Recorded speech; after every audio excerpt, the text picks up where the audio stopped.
학생 여러분 안녕하십니까?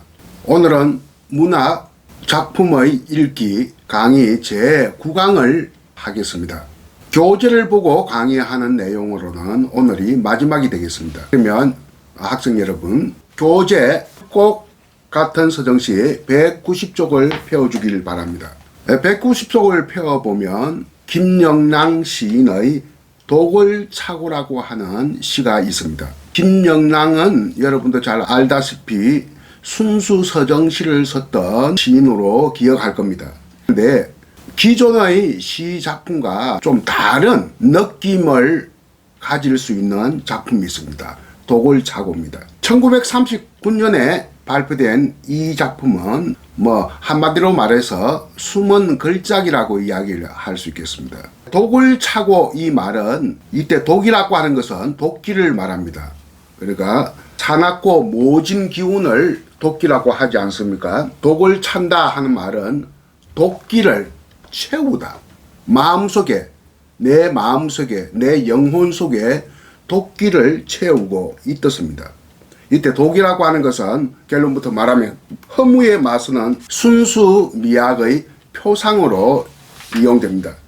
영국의 시인이었던 그러니까 예술지상주의 시인이었던 유미주의 시인이었던 오스카 와일드부터 시작해서 일본의 그 유미파 시인들이 이 독에 대한 찬사 이런 것을 많이 했습니다. 또 그리고 나의 은사이기로 한 시인 이형기 선생도 이 독에 대한 관심이 많았습니다. 유미주의자들에 있어서 독이라고 하는 것은 순수 미학의 표상으로 사용됐다 하는 겁니다. 그것은 참고로 여러분들이 좀 알아주었으면 좋겠고요.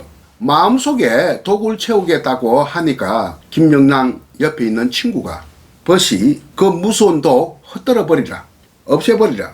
세상이라고 하는 것은 원래 허무하게 마련인데 이 허무한 세상 이게 산이고 들이고 이 땅덩이도 결국은 모래알이 되어서 닳아 없어질 텐데 세상의 모든 존재하는 것은 소멸될 것인데 독을 채워서 무엇하냐 하면서 그 도끼를 없애라 라고 하니까 지금 시인과 시인의 친구가 서로 독을 두고 쟁점이 벌어지고 있습니다. 그런데 시인은 그렇지 않다고 보고 있죠. 허물을 극복하기 위해서라도 마음속에 독은 지녀야 된다 이렇게 보고 있습니다. 그러면 시인이 도끼를 채우는 것, 마음의 도끼를 채우는 그 원인적 조건이 되는 것은 3년에 있죠. 3년의 마지막 두 행을 잘 보세요. 앞뒤로 덤비는 이리승냥이는 늑대, 하여튼 야생동물 중에서 사나운 동물들을 말합니다. 이리승냥이 바야 흘러 내 마음을 노리매 내 산채 짐승의 밥이 되어 짓기우고 할키우랴 내 맡긴 신세임을 이 두 행을 보면 시인이 마음에 도끼를 채우는 이유가 무슨 사사로운 감정에 있다기보다도 사사로운 인간관계에 있다기보다도 이걸 좀 넘어서는 공공성을 지닌 것이다. 그 시대가 1930년대 이게 1939년 작품이라고 했는데 1930년대 세계상을 반영하고 있다고 봐야 되겠습니다. 그때의 시대가 어떤 시대냐? 약육강식의 시대거든요. 약한 자는 강한 자에 먹히게 되는 시대. 전 세계적으로 볼 때 식민지를 경영하던 시대입니다. 그 시대의 세상은 하나의 악순환 시스템으로 유지되고 있다. 정복하고 수탈하고 약탈하고 또 강자끼리 전쟁을 또 일으키고 이러한 세상에 대한 반발감에 의해서 도끼라는 말이 나와서리라고 보여집니다. 물론 김영랑 사사로운 인간관계의 문제점도 있었으리라고 보여지는데 그런 어떤 자전적 기록은 남아있지 않으니까 이거는 공공성을 띈 것이다. 약육강식의 시대상, 세계상을 반영한 것이다. 이렇게 보아야 될 것 같으네요. 그렇다면 이 시는 일제 제국주의, 일본 제국주의에 대한 어떤 비판적 시선을 보고 있다 이렇게 봐야 되겠습니다. 물론 3.1운동 때 시인 김영랑은 독립운동도 해서 대구에서 6개월간 감옥 생활까지 했단 말입니다. 마지막 두 형으로 된 성정결에서 결을 봅시다. 나는 독을 품고 선선히 가리라. 마금날 하는 것은 요즘 말로 하면 마감날. 마감날이 뭡니까? 세상을 떠나는 날, 내가 죽는 날, 내 깨끗한 마음을 건지기 위하여 내 마음을 건지기. 이 해방되고 나서 김영랑은 다시 시선집을 내는데 이 시를 약간 손질을 합니다. 깨끗한 마음을 외로운 혼으로 바꿉니다. 그러면 깨끗한 마음과 외로운 혼은 같은 개념이다 이렇게 보면 되겠죠. 표현만 바꿨을 뿐이다. 더 쉽게 이야기한다면 고독한 영혼이다. 내가 죽는 날 나의 고독한 영혼을 구원하기 위해서라도 마음에 독을 품고 아무 말 없이 세상을 떠날 것이다. 이렇게 이야기를 하고 있습니다. 왜 고대 그리스인들이 비극에 그렇게 열광했을까요? 오디푸스 왕 같은 비극. 그것을 그 당시에 아리스토텔레스는 시학이라고 하는 책에서 카타르시스라고 했습니다. 비극적 현실에 대한 어떤 성화, 초월, 뭐 이런 것을 위해서 비극을 감상한다고 보았죠. 20세기의 문학 이론가 중에서 내가 20대 초반에 젊었을 때 책들이 나와 있었는데요. 라이오네 터릴링이라고 하는 문학 이론가, 문학 비평가가 있었어요. 이 사람은 이 비극의 기능을 카타르시스와 조금 다르게 표현했습니다. 미터리다 테스적 기능이다 했어요. 미터리다 테스는 이 한 30년 가까이 됐는데 그 무슨 책을 봤습니다만 정확하게 지금 기억은 나지 않습니다만 소아시아의 왕이라고 합니다. 소아시아는 지금의 터키 그 지역을 말하거든요. 이 왕이 독살당할까 두려워서 매일같이 아주 미량의 독을 섭취했다고 합니다. 이것은 중국의 제왕도 그랬다는 기록이 있습니다. 중국의 왕도 언제 독살당할지 모르니까 조금씩 독을 음용을 했다 하는 기록도 있습니다. 미트리다테스라고 하는 소아시아 왕이 미량의 독기를 음용했다는 데서 미트리다테스적 기능이라고 하는 말을 이렇게 만들어냈습니다. 누가? 라이오넬 릴링이라고 하는 문학 이론가가요. 그러니까 뭐냐 하면 언제 자기 몸에 들어올지 모르는 독기를 맞서기 위해서 그 독기를 미리 집어넣는다. 이것을 우리는 내성이라고 하지 않습니까? 또 수능력이라고도 하죠. 슬픔에 대한 내성, 독성에 대한 수능력을 키우는 게 미터리다테스적 기능이다. 우리가 비극을 보는 것은 더 큰 비극에 나한테 닥칠지 모르니까 미리 내성을 키운다는 점에서 고대 그리스 시대의 그 무대에서 비극을 사람들이 보아왔다는 겁니다. 공포영화도 마찬가지예요. 여러분들 공포영화 좋아합니까? 공포영화 좋아하는 사람이 있고 공포영화 싫어하는 사람이 있고 딱 이렇게 반으로 나눠집니다. 어정쩡한 사람 없어요. 좋아하는 사람과 싫어하는 사람으로 나눠지죠. 싫어하는 사람에게 물어보면 왜 공포영화가 싫지 하고 물어보면 왜 내 돈을 내고 내 스스로 고통을 당해야 되느냐. 그래서 공포영화 싫다고 해요. 공포영화 좋아하는 사람들은 뭐냐 하면 공포에 대한 내성을 키우기 위해서 공포영화를 본다는 거예요. 공포를 즐긴다는 것이죠. 세월호 사건을 다들 슬퍼하고 있고 그 슬픔에 대한 어떤 관심이 많고 또 슬픔의 연대랄까 슬픔을 공유함으로써 슬픔에 대한 어떤 내성을 키우려고 하고 있습니다. 사람들이. 이런 것도 일종의 미터리다테스적 기능이다 이렇게 보고요. 요즘 지금 코로나 시대이지 않습니까? 이 코로나 시대에 우리 인간이 이 병에 대한 이 안에 그 치유법이 많이 안에 개발되어 왔는데 그 중에서 최고는 백신을 발명한 거. 두 번째는 항생제를 개발한 거. 이 백신과 항생제는 성격이 전혀 다릅니다. 백신은 일종의 동종요법이라고 할 수 있겠고 항생제는 이종요법이다. 그 세균을 안에 잡아 없애는 또 다른 어떤 물질을 개발했다는 것이죠. 그런데 백신이라고 하는 것은 똑같은 거거든요. 이 백신이 이전에 이 아시아에서 이 천연두가 이 전 세계 사람 인류를 갖다가 이렇게 괴롭혀 왔는데 전 세계입니다. 이거 패스트는 벌써 한 시대에 한 지역에 집중되었지만 천연두는 전체가 확산되어 있었습니다. 이 코로나 시대에 백신 맞는 것도 일종의 독기를 채우는 것이다. 이렇게 보면 되겠습니다. 그러면 넘어가겠습니다. 다음 페이지는 205쪽을 펴볼까요? 여성이라고 하는 시, 백석의 시입니다. 고등학교 때 문학 시간에 배웠는지 모르겠습니다. 백석은 1930년대 일본 유학까지 한 인텔리켄차이고 잘생긴 용모에다가 멋쟁이 스타일리스트였어요. 그래서 주변에 여자들이 많았습니다. 결혼도 여러 번 했죠. 주변에 여자가 많은데 이 시를 보면 또 한 사람의 여자가 있네 하는 생각이 듭니다. 비구니가 된 또 한 사람의 여인에 대한 이야기. 이것이 바로 여성입니다. 이 비구니 된 이 안에 그 유부녀는 백석과 어떤 관계인지는 정확하게 알 수가 없습니다만 그냥 스쳐 지나가는 관계는 아니다 라는 것을 알 수 있습니다. 시라고 하면 서정시가 되겠는데 서정시는 어떠한 장르적 특성을 가지고 있습니까? 내가 이 유튜브 방송을 통해서 여러 번 이야기했는데요. 서정시는 무시간성이라는 장르적 특성을 가집니다. 시간의 개념이 무화된 것이 서정시다. 그러니까 마치 사진이나 그림처럼 제시되는 게 서정시다. 일종의 정영상이라고 하겠죠. 정영상, 정지된 영상이다. 그러나 그 반대되는 서사시의 개념은 어때요? 시간의식을 보여주는 성격의 시이다. 이것은 동영상이라고 보면 되겠습니다. 과거에서 현재에 이르는 그 시간의 개념. 그것이 엄청나게 긴 시간 같으면 대하소설이 되겠죠. 그냥 대충 안에 가까운 과거에서 현재에 이르는 좀 단편적인 시간의 흐름 같으면 단편소설이 되겠죠.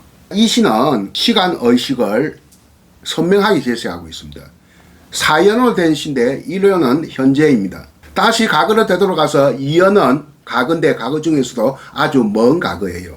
3년은 중간 과거. 가면 갈수록 가까워지는 과거입니다. 마지막 4연은 가까운 과거입니다. 이 시는 서정시이지만 서정시의 장르적 특성과는 무관하게 시간의 흐름을 보여주고 있는 동영상 같은 서정시다. 그러니까 서사성이 있는 이야기스러운 요소가 있는 이야기스러운 요소가 지닌 시라고 할 수 있겠고 서정시이지만 극단편 서사시라고 할 수가 있겠습니다. 시 자체는 서정시처럼 일반의 서정시처럼 아주 짧습니다. 단편적입니다. 그러나 그 사연은 아주 좀 복잡한 사연을 전제로 해서 비교적 긴 시간의 흐름을 반영하고 있습니다. 나는 이렇게 생각합니다. 흑백 무성 영화 같은 시다 하는 느낌을 가집니다. 소설이나 영화에서 과거로 되돌아가는 이 기법을 우리는 영어로 플래시백이라고 하고 이것을 우리말로 옮길 때는 역전 혹은 역전 현상이라 이런 말을 하고 있는데 이 시는 시간적 역전 현상을 여실하게 잘 보여주고 있습니다. 그러면 시를 본문을 살펴볼까요? 여성은 즉 비구니입니다. 합장하고 두 손으로 손을 모으고 절을 했다. 불교식 인사죠. 가지치의 내음새가 났다. 가지치, 참치. 여러분들 나물 중에서 취나물 먹어봤습니까? 일종의 취나물이다. 가지치의 내음새가 났다. 아주 담백한 향이 있고 담백합니다. 쓸쓸한 낯이, 쓸쓸한 얼굴 모습이 옛날처럼 늙었다. 옛날은 늙었는데 지금도 늙었다 하는 이야기입니다. 나는 불경처럼 서러워졌다. 조그만의 직유법을 사용하고 있는데 뭔가 좀 부자연스러워 보이죠. 왜 이렇게 불경이 서럽습니까? 불경은 그러나 불경을 독송하고 염송하는 데 배어 있는 그 여운이 굉장히 슬프다는 겁니다. 그거는 경험하지 못한 사람, 교회 나가거나 성당에 나간 사람들은 전혀 알 수가 없죠. 종교 없는 사람도 마찬가지고요. 사찰에는 오래 전래되어 온 불교 가사가 있었어요. 가사, 여러분 조선시대 때 문학 장르 가사 알죠? 가사는 생활체험이나 여행, 기행, 무슨 유배 이런 것을 담는 문학적인 양식이지 않습니까? 그러나 한편으로는 종교적인 목적 의식을 지향하는 뚜렷한 교술문학이기도 하죠. 그래서 유교 가사, 유교 성리학 무슨 태계 이항이니 무슨 남명조식이니 하는 이러한 유학자들이 성리학의 이치를 문학 작품으로 나타내는 경우도 있고요. 그 뒤에 뭐 천주교가 들어왔을 때 천주교 가사도 있었고, 동학이 생겼을 때 동학 가사도 존재했습니다. 지금까지 전해지고 있고요. 불교 가사는 사찰에서 이렇게 전해지면서 주로 연불로 한 사람 죽었을 때 49제 할 때 이렇게 연불로서 마치 노래하듯이 하는데 굉장히 그걸 들어보면서 서럽습니다. 슬프고요. 나는 잘 압니다. 부모님을 이렇게 49제로 모셨기 때문에 그 연불 소리는 완전히 집에 들어와서 가슴 속에 여운이 엄청나게 슬프게 남아 있습니다. 그래서 나는 불경처럼 서러워졌다 하는 말은 아주 와닿는, 내 체험을 비추어 볼 때 와닿는 표현이다, 이렇게 보여집니다. 이게 현재의 이야기고요. 그래서 보니까 옛날 한 10년 전에 어디에서 만났던 아주머니다 말이에요. 그래서 사찰 뒷곁 어느 곳에서 그동안 살아온 얘기를 듣습니다. 그 살아온 이야기를 듣고 이 시를 쓴 거예요. 비구니와 굳이 내외도 하지 않고 과거의 이야기, 이런저런 얘기를 주워 들을 수 있었다는 것은 한때 낯이 익은 관계였다 하는 것을 방증하고 있습니다.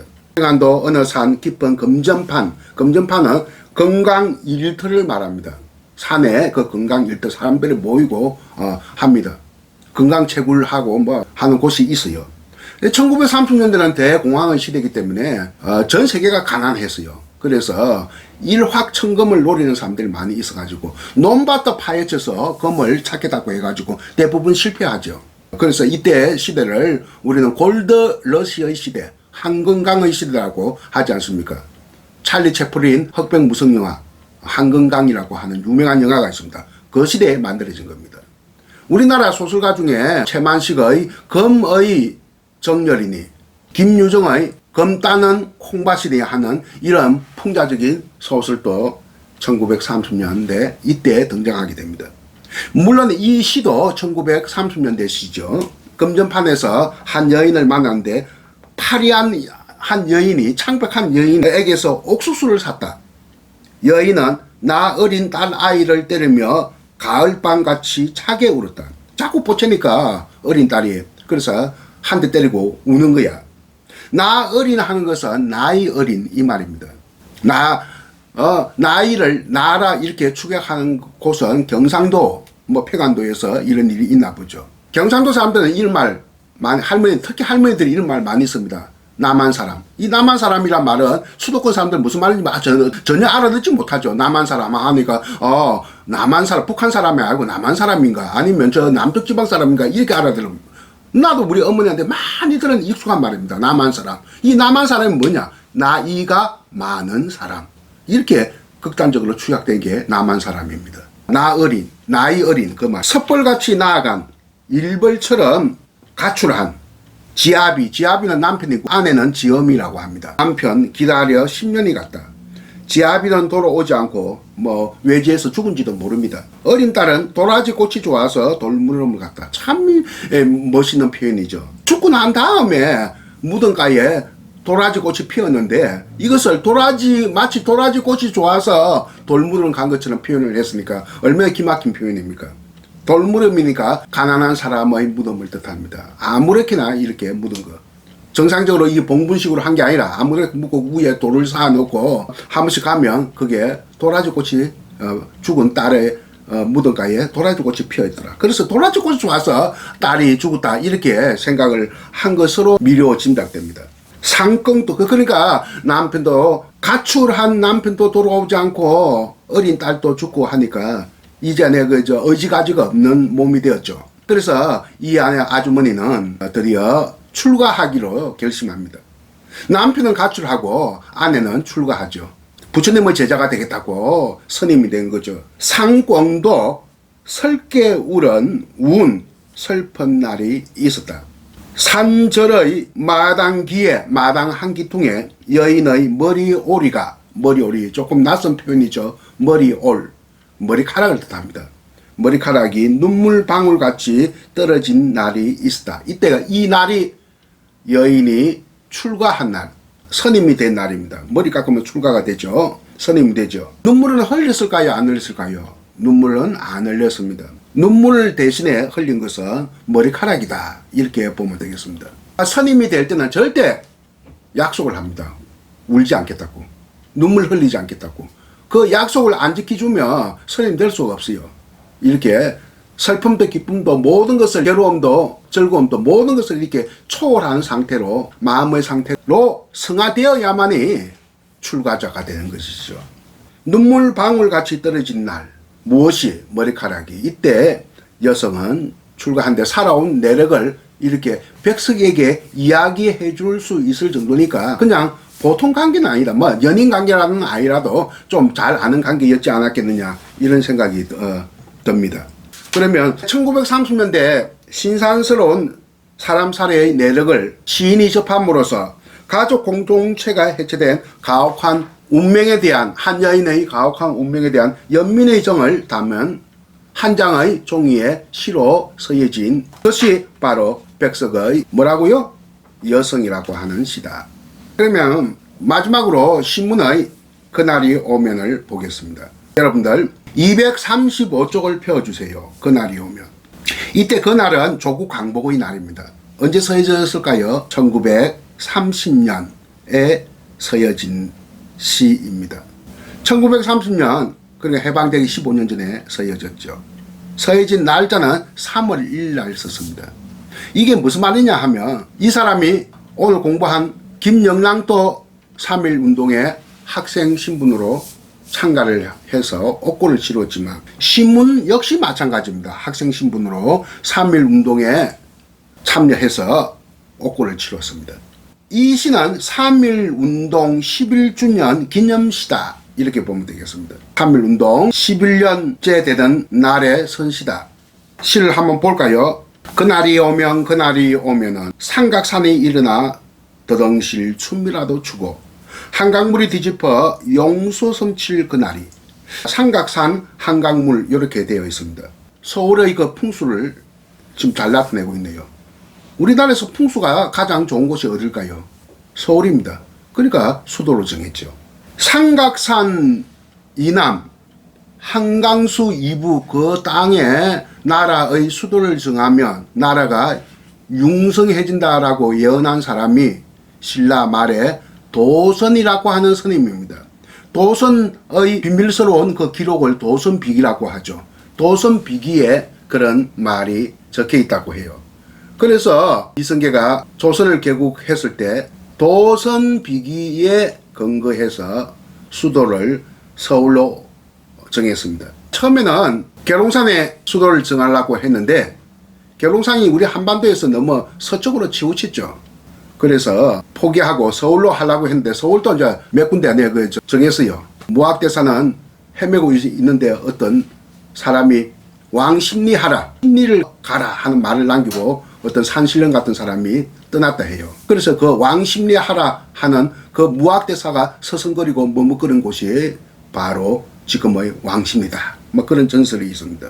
서울의 풍수에서는 주산과 명당수가 있는데 주산은 서울을 상징하는 산입니다. 그게 지금 청와대 뒤편에 있는 야트막한 산, 북악산입니다. 북악산이 주산이고 거기에서 흘러내리는 물이 한강으로 들어가는데 이것이 바로 청계천이죠. 명당수죠. 명당수는 문전 옥답을 통과하는 그런 것을 명당수라고 하는데, 그러면 가장 좋은 터는 우리나라에서 광화문 터다, 그렇게 보면 되겠습니다.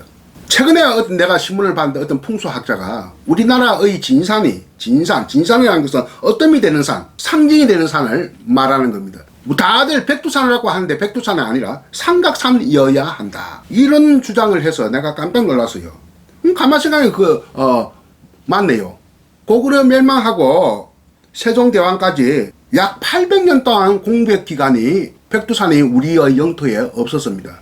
그 너무나 공백기간이 크지 않습니까? 이때는 백두산은 만주족의 성산이었죠. 지금은 중국이 북한과 공유하고 있는, 사실은 우리 남한의 입장에 볼 때 전혀 관계가 없는데 또 통일이 언제 될지 모르는 상황에서 언제까지 백두산을 우리 민족의 상징의 산으로 봐야 되겠느냐.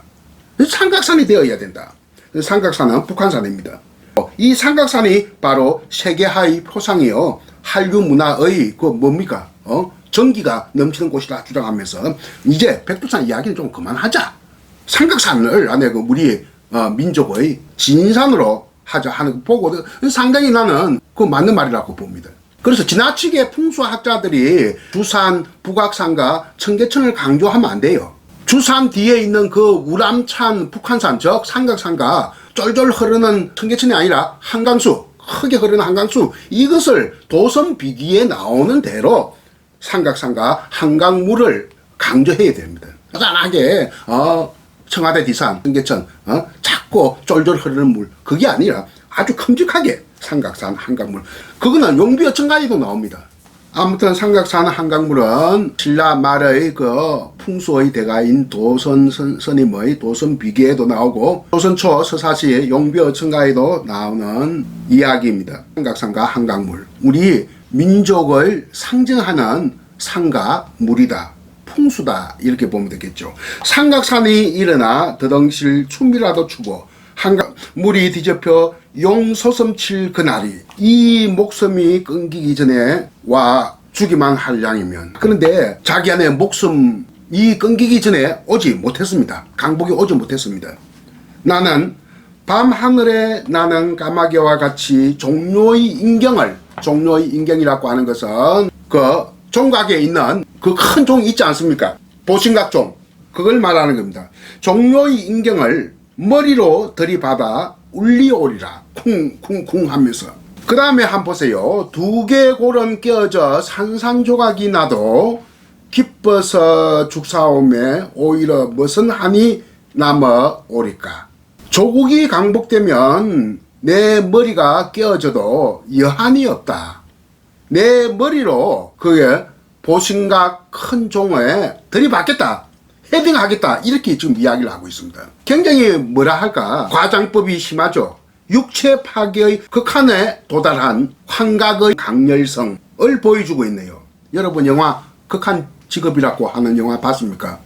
이거는 극한의 상상력이다, 이렇게 보면 되겠습니다. 그 다음 제2연을 봅시다. 그날이 와서, 그날이 와서, 어떤 날? 조국 강복이 이루어진 날이 와서 육조 앞, 조선시대에 그 관청인데 그 일제강점기 때는 텅 비어져 있었던 곳이죠.